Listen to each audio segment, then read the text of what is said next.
And when students talk about, oh, I have the perfect application, I have good stats, I have a good MCAT score, I don't know why I didn't get any interviews or acceptances, that is a huge reason why.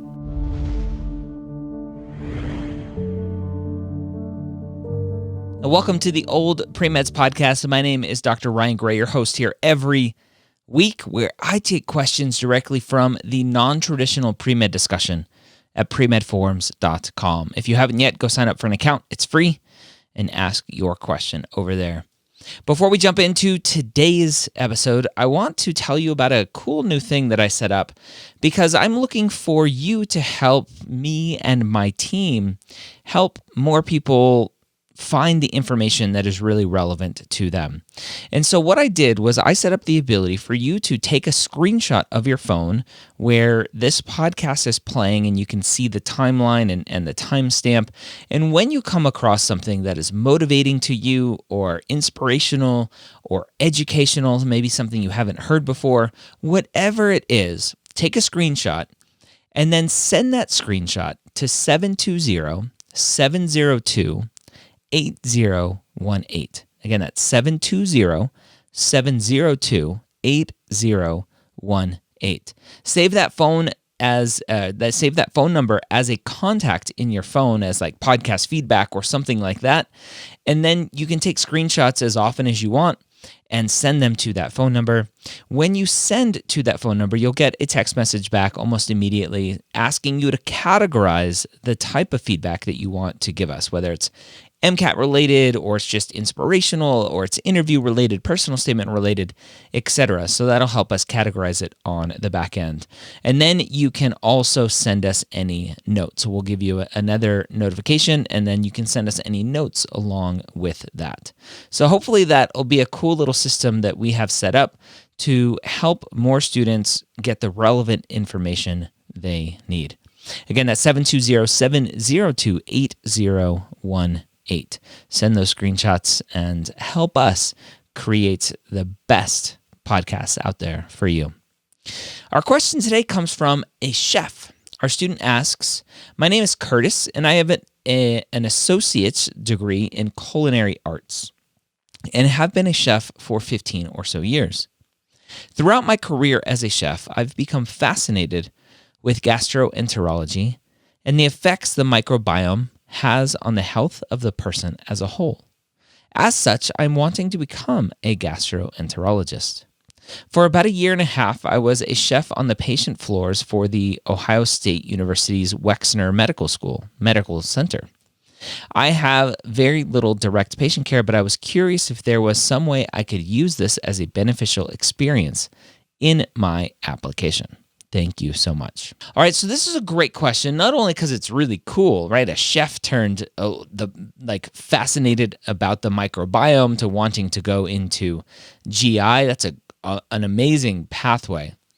But the bigger question that this question kind of encompasses is, how do I take my previous experiences and make them beneficial in my application? Now, let me tell you that I think this is the wrong question to ask. I think it's the wrong way to go about creating an application. And make no mistake, you are creating your application when you are writing your personal statement, when you're writing all of your extracurricular descriptions, when you're deciding, especially for AMCAS, how to narrow down to 15 experiences. You are creating the story of your life.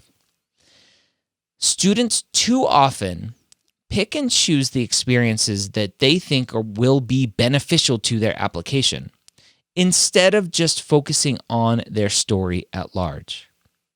I can't tell you how many times I've heard students leave stuff off of their application because they didn't, quote, think it was important to medicine. Someone with that line of thinking would go, well, being a chef has no relation to medicine, therefore I'm not going to mention it. Except it's what this student's been doing for 15 years. And so it gives the admissions committee an idea of everything that's going on in this student's life. Well, obviously not everything, but at least from a career standpoint. And don't forget all of the intangible things that come with the experience, whether it's being a chef, whether it's being a police officer, a firefighter, a nurse, a PA, whatever it is, right? You're a high school teacher, elementary school teacher, whatever it is. Those experiences, the intangible skills that you will gain from your experience can't be ignored in an application. You have to put everything you can in your application and not look at it from this is in my application because this is how I think it will show how I'm prepared to be a physician. That is not how you create an application. Too many students cram everything, every experience into this hole of, and this is how it's going to help me be a physician. And this is how it's going to prepare me to help my patients. And this is how it's going to help me do X, Y, or Z. And this taught me that blah, blah, blah.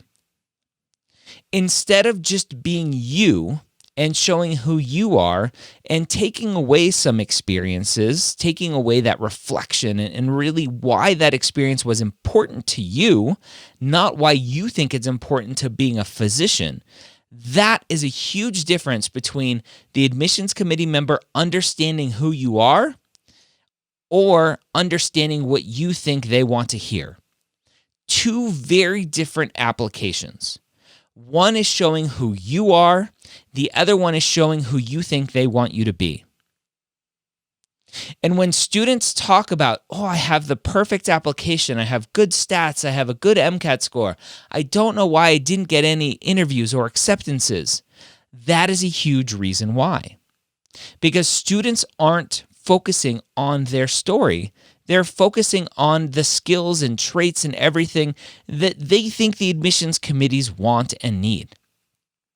And this is one of the dangers of the AAMC having these 15 core competencies. Because students will look at those core competencies and go, check, check, check, check. Okay, now I need to make sure 15 core competencies. Oh, look, 15 extracurricular spots on my AMCAS application. That means I should have one activity for every core competency. And I'm really going to hone my story, not even a story. I'm going to hone my sales pitch to why this experience checked off this box in the core competency list. That is not creating your application. That is just turning around and selling to the admissions committees what you think they want to hear. And so for this student, I don't think you need to make it beneficial for the application. The fact that you were a chef for 15 years is awesome. Talk about the most meaningful parts of being a chef without trying to cram it into this hole of how being a chef is going to prepare you for medical school. That is not how you take this experience and translate it to the application.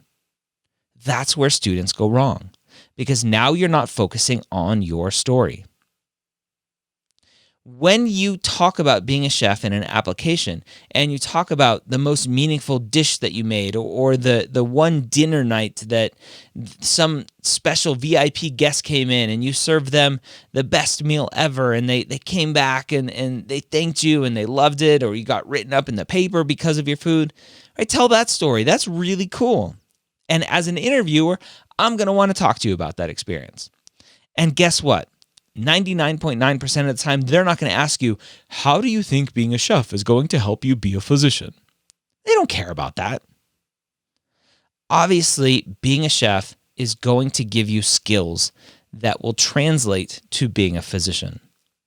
It's not your job to translate that for the interviewer.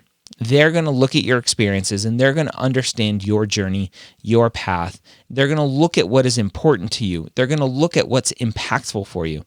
They're going to look at what has resonated throughout your life. And based on that, they're going to invite you for an interview and accept you.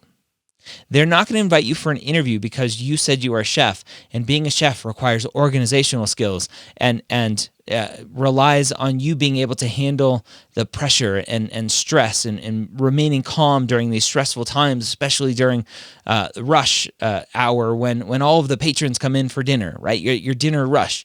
And you understand that because of your ability to remain calm in this stressful situation, that you're prepared for medicine because as a physician, you're going to need to remain calm. That's how students poorly write an application, and it happens every day. Don't do that. Talk about you, talk about your story, talk about what was impactful for you. So I love this question. Again, not because of the question, but because of all the misconceptions that come about when students, especially non-traditional students, are trying to fit all of their life experiences into the application, or they're avoiding writing about parts of their story, parts of their experiences, because they don't want it in the application, because they don't think it's related to medicine. And that is the wrong way to think about it. Hopefully one day I'll have my fourth book, my medical school, my Pre-Med Playbook Guide to the Medical School Application book out, and I'll be able to go a little bit further in depth into this line of thinking. But at the heart of it, that is the line of thinking in terms of what you put on your application, how you're going about talking about it, and how you, quote unquote, don't make it impactful for your application. You make it impactful for you and your journey. Hopefully that was helpful. Again, if there was something in this that resonated with you, take a screenshot showing the timestamp, right? Most podcast apps will have a little bar where you can scrub back and forth, forward and backward, but it shows the time that you were taking the screenshot, and send that screenshot to 720-702-8018. Normal text messaging rates apply, according to the lawyers, and you'll get some text messages back. I appreciate your help with this, if this is something you will do for us. I hope you have a great week. We'll see you next time here on the Pre-Med Years.